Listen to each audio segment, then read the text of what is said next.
혹시 정직하게 행동했다가 호구 취급을 받은 경험이 있나요? 거스름돈을 더 받았는데 돌려줬더니 에이 그냥 가지지 그랬어요 라며 바보 보듯 하던 점원의 표정.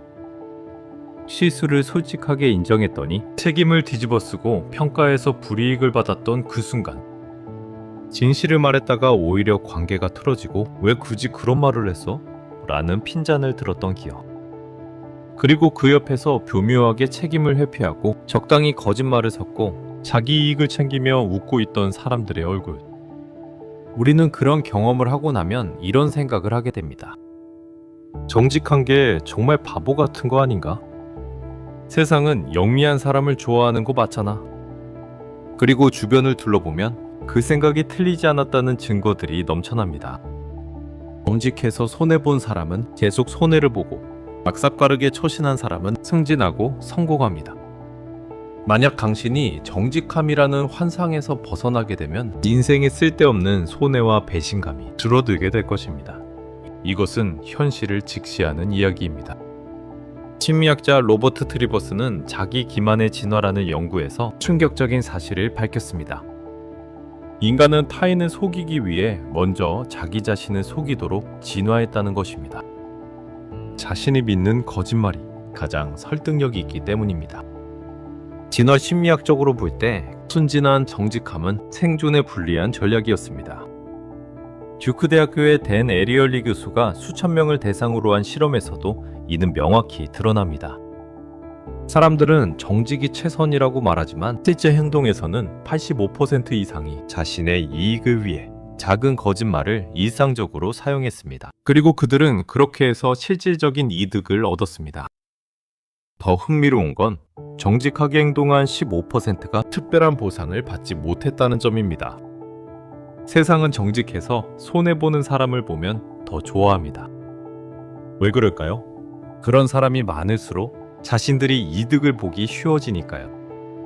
지금부터는 왜 우리가 정직함이라는 덫에서 벗어나야 하는지 그 냉정한 현실을 함께 살펴보겠습니다.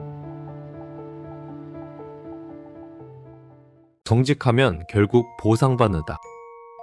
이것은 우리 사회가 만들어낸 가장 아름다운 거짓말입니다. 하버드 경영대학원의 모리스 슈바이처 교수 연구팀이 15년간 추적 조사한 결과를 보면 현실은 정반대입니다. 직장 내에서 정직하게 자신의 실수를 인정한 직원과 교묘하게 책임을 회피한 직원을 비교했을 때 5년 후 승진율은 어떻게 되었을까요?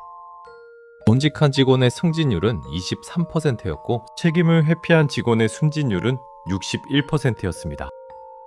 거의 3배 가까운 차이입니다. 더 충격적인 건 정직하게 실수를 인정한 직원들의 47%가 그때 정직하게 말한 게 후회된다고 답했다는 점입니다. 조직 심리학자 애덤 그랜트는 이를 책임의 비대칭성으로 설명합니다. 조직은 누군가 실수를 인정하면 그 사람을 문제의 원인으로 기록하지만 책임을 회피한 사람은 문제와 무관한 사람으로 남습니다. 회의 시간에 동료가 당신 아이디어를 자기 것처럼 발표했습니다. 이때 그건 제 아이디어입니다 라고 말할까요? 대부분은 그렇게 하지 않습니다. 왜냐하면 그 순간 당신은 속 좁은 사람, 팀워크가 부족한 사람으로 낙인 찍히기 때문입니다. 반면 당신의 아이디어를 가져간 동료는 적극적이고 창의적인 사람으로 평가받습니다. MIT 슬론 경영대학원의 연구에 따르면 직장에서 타인의 공모를 가져가는 행위는 전체 직원의 68%가 경험했고 그중 실제로 문제를 제기한 사람은 12%에 불과했습니다. 나머지 88%는 왜 침묵했을까요? 경험을 통해 알기 때문입니다. 정직하게 문제를 제기하면 손해를 보는 사람은 바로 그 문제를 제기한 사람이라는 것을요. 정직은 도덕적으로 아름답지만 실용적으로는 어리석습니다. 세상은 정직한 사람에게 당신은 좋은 사람이에요 라고 말하면서 실질적인 보상은 영리한 사람에게 줍니다. 이것이 현실입니다. 정제학에서 공공재의 비극이라는 개념이 있습니다. 모두가 정직하면 사회 전체가 이득을 보지만 개인적으로는 부정직한 사람이 가장 큰 이득을 봅니다. 그래서 합리적인 개인이라면 부정직함을 선택하게 되고 결국 정직한 소수의 사람들이 손해를 보게 됩니다. 노벨 경제학상 수상자 조지 에컬로프도 레몬 시장 이론에서 이를 증명했습니다. 중고차 시장을 들여다봅시다. 정직하게 차량의 결함을 밝히는 판매자는 손해를 보고 시장에서 퇴출됩니다. 결함을 숨기는 판매자는 살아남습니다. 결국 시장은 부정직한 사람들로 채워지고 정직한 사람은 바보가 됩니다. 그리고 이것은 비즈니스에만 해당하는 이야기가 아닙니다. 인간관계에서도 똑같이 작동합니다. 스탠퍼드 대학교 심리학과의 연구팀이 진행한 죄수의 딜레마 실험 변형 버전을 보겠습니다. 2,000명의 참가자를 대상으로 장기간 반복 게임을 진행했더니 초반에는 협력하는 척하다가 상대가 신뢰하면 배신하는 전략을 쓴 사람들이 가장 많은 이득을 보았습니다. 가장 손해를 본 사람들은 누구일까요? 일관되게 정직하고 협력적인 사람들이었습니다. 왜냐하면 이들은 배신당해도 계속 믿고 이용당해도 계속 정직했기 때문입니다. 당신 주변을 돌아보세요. 친구 관계에서 항상 먼저 연락하고 약속을 지키고 솔직하게 이야기하는 사람이 있습니다. 그런데 그 친구는 행복해 보이나요? 아니면 계속 실망하고 상처받고 왜 나만 노력하지? 라고 하소연하나요? 정직하고 성실한 사람은 관계에서도 이용당합니다. 옥스퍼드 대학교의 로빈 덤바 교수는 사회적 뇌 가설을 통해 이렇게 설명합니다. 인간의 뇌는 협력을 위해 진화했지만 동시에 속임수를 위해서도 진화했다. 그리고 속임수를 쓸 줄 아는 사람이 집단 내에서 더 많은 자원을 확보한다. 정직한 사람은 결국 게임에서 지도록 만들어진 플레이어입니다. 우리는 이제 더 가혹한 진실을 직면하게 됩니다. 정직한 사람은 단지 물질적 손해만 보는 게 아닙니다. 관계에서도 고립됩니다. 예일대학교 심리학과의 몰리 크로켓 교수 연구팀은 흥미로운 실험을 했습니다. 사람들에게 여러 가지 도덕적 딜레마 상황을 제시하고 누구와 팀을 이루고 싶은지 물었습니다. 결과는 충격적이었습니다. 사람들은 정직하지만 융통성 없는 사람보다 약간 부정직하지만 실용적인 사람을 72% 더 선호했습니다. 사람들은 정직한 사람을 불편해합니다. 정직한 사람은 거울과 같아서 그들 앞에서는 자신의 부정직함이 더 도드라져 보이기 때문입니다. 그래서 무의식적으로 정직한 사람을 멀리하고 너무 고지식하다, 세상 물정 모른다, 융통성이 없다 라는 딱지를 붙입니다. 실제 직장 생활에서 이런 경우도 있습니다. 회식 자리에서 상사의 부당한 지시에 대해 그건 좀 문제가 있는 것 같습니다 라고 말한 사람이 있습니다. 그 순간 분위기는 싸늘해지고 다른 동료들은 왜 굳이 저런 말을 하지? 라며 불편해합니다. 그리고 그 사람은 서서히 고립됩니다. 다음 회식에는 초대받지 못하고 중요한 정보는 공유받지 못하며 분위기 파악 못하는 사람으로 낙인 찍힙니다.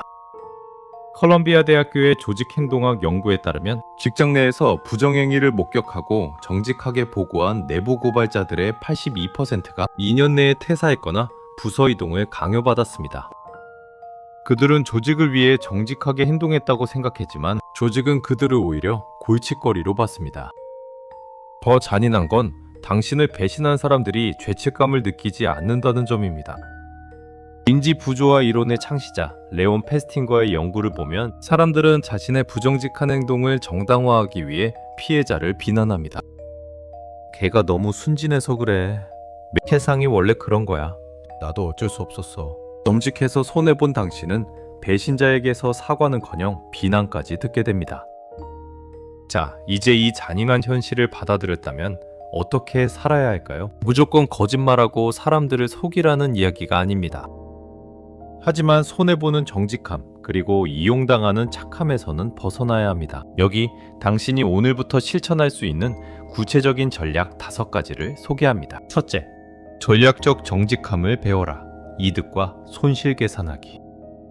모든 상황에서 정직할 필요는 없습니다. 정직하기 전에 3초만 생각하세요. 이 정직함이 나에게 이득이 되는가, 손해가 되는가? 손해가 명확하다면 굳이 정직할 필요가 없습니다. 상사가 이 보고서 어때? 라고 물었을 때 문제가 많다는 걸 알지만 훌륭합니다 라고 답하는 것이 당신의 평가에 유리하다면 그렇게 하는 것이 맞습니다. 인간은 이득보다 손실에 더 민감합니다. 불필요한 정직함으로 손실을 보는 것은 심리적으로 이득의 2배 이상 고통스럽습니다. 전략적으로 정직함을 선택하면 이 고통을 피할 수 있습니다. 둘째, 책임을 분산하라. 나만의 문제로 만들지 않기. 실수가 생겼을 때 혼자서 제 잘못입니다 라고 말하지 마세요. 대신 우리 팀의 프로세스에 문제가 있었던 것 같습니다. 시스템이 보완되어야 할 것 같습니다. 처럼 책임을 분산시키세요. 사실 이것은 거짓말이 아닙니다. 대부분의 실수는 실제로 시스템적 문제이기도 하니까요. 개인이 책임을 인정하면 그 사람만 징계받지만 시스템 문제로 프레이밍하게 된다면 조직 전체가 개선에 집중하고 개인 처벌은 완화됩니다. 같은 정직함이라도 표현 방식에 따라 결과가 완전히 달라집니다. 셋째, 타인의 부정직함을 눈감아줘라. 고발자가 되지 않기. 동료의 작은 부정직함을 목격했을 때 굳이 지적하지 마세요. 그것이 당신에게 직접적인 피해를 주지 않는다면 그냥 모른 척하는 것이 현명합니다. 정의를 위해라는 명분으로 고발하면 당신만 손해를 봅니다. 부정직한 당사자는 잠깐 곤란해하지만 정작 조직에서 퇴출되는 건 고발한 당신의 가능성이 높습니다. 넷째, 정보를 선택적으로 공유하라. 모든 것을 말하지 않기. 정직함을 모든 것을 말하는 것으로 착각하지 마세요. 당신은 당신에게 유리한 정보만 선택적으로 공유할 권리가 있습니다. 불리한 정보를 숨기는 것은 거짓말이 아닙니다. 물어보지 않은 것에 대해 굳이 자진해서 밝힐 필요는 없습니다. 전략적 침묵은 당신을 보호합니다. 다섯째, 대가를 요구하라. 무료 선행 금지. 만약 정직하게 행동해서 손해를 보게 된다면 그에 상응하는 대가를 요구하세요. 예를 들어 동료의 실수를 대신 책임지게 되었다면 이번에는 제가 도와드릴게요. 다음번에 제가 어려울 때 도와주세요. 라고 명확히 말하세요. 무조건적인 희생은 당신을 호구로 만듭니다. 호혜성의 원리는 명확한 거래가 있을 때만 작동합니다. 착함에도 계약이 필요합니다. 세상은 정직한 사람을 좋아합니다. 왜냐하면 이용하기 쉽기 때문입니다. 그리고 정직해서 손해보는 사람을 더 좋아합니다. 왜냐하면 그런 사람이 많을수록 자신들이 편하게 이득을 볼 수 있기 때문입니다. 이것은 현실입니다. 당신이 정직해서 손해를 볼 때마다 세상에서는 3가지 일이 일어납니다. 첫째, 당신을 이용할 수 있는 사람들이 당신을 표적으로 삼습니다. 둘째, 당신의 정직함은 타인의 이득으로 전환됩니다. 셋째, 당신은 좋은 사람이라는 칭찬과 함께 실질적인 손해를 감수하게 됩니다. 도덕교과서는 정직을 미덕으로 가르칩니다. 하지만 현실 세계는 정직한 사람에게 보상하지 않습니다. 통계가 이를 증명하고 연구가 이를 확인하며 당신의 경험이 이를 뒷받침합니다. 승진하는 사람, 성공하는 사람, 원하는 것을 얻는 사람들을 보세요. 그들은 정직해서가 아니라 영리해서 그 자리에 있습니다. 물론 사회 전체를 위해서는 모두가 정직한 것이 좋습니다. 하지만 당신 개인을 위해서는 남들이 정직할 때 당신만 영리하면 가장 큰 이득을 봅니다. 이것이 죄수의 딜레마가 가르쳐주는 냉정한 교훈입니다. 오늘부터는 달라지세요. 모든 상황에서 정직해야 한다는 강박에서 벗어나세요. 이득이 되는 정직함은 선택하고 손해가 되는 정직함은 피하세요. 당신의 착함을 공짜로 나눠주지 마세요. 책임을 혼자 지려고 하지 마세요. 정보를 전략적으로 관리하세요. 세상이 당신에게 정직해라고 말할 때 그들은 당신에게 이용당하기 쉬운 사람이 되라고 말하는 것입니다. 그 속삭임에 속지 마세요. 당신이 지킬 것은 타인이 원하는 정직함이 아니라 당신 자신의 이익입니다. 정직은 선택입니다. 의무가 아닙니다. 모든 상황에서 정직할 필요는 없습니다. 당신에게 이득이 될 때만 정직하세요. 그것이 이 잔인한 세상을 살아가는 현명한 방법입니다. 착하게 살다가 손해만 보는 인생을 살 것인가? 아니면 영리하게 살면서 당신이 원하는 것을 얻는 인생을 살 것인가? 선택은 당신의 몫입니다. 하지만 이것만은 기억하세요. 세상은 정직한 당신을 칭찬하면서 영리한 사람에게 보상을 줍니다.